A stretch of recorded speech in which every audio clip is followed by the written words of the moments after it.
আসসালামু আলাইকুম। আমি আকিয়া ফাবলিয়া প্রতীতি আবৃত্তি করে শোনাচ্ছি কবি সুকুমার রায়ের সৎপাত্র। শুনতে পেলুম পোস্তাটিয়ে তোমার নাকি মেয়ের বিয়ে, গঙ্গারামকে পাত্র পেলে জানতে চাও সে কেমন ছেলে।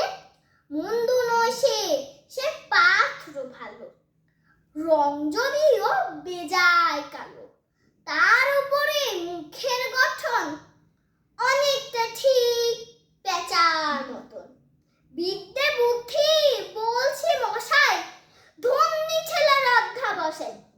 19টি বার ম্যাট্রিক এসে ঘায়েল হয়ে থামলো শেষে।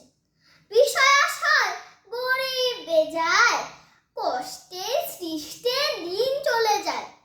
মানুষ তো নয় ভাইগুলো তার, একটা পাগল একটা গোয়ার। আর একটি সে তৈরি ছেলে, জাল করে গেছেন ছেলে। কনিষ্ঠটি তবলা বাজায়, যাত্রা দলে 5 টাকা পায়। গঙ্গারাম তো কেবল ভোগে পিলের জ্বর আর পাণ্ড রোগে। কিন্তু তারা উচ্চ ঘর, কংসরাজের বংশধর। শ্যামলিহিরির বনগ্রামের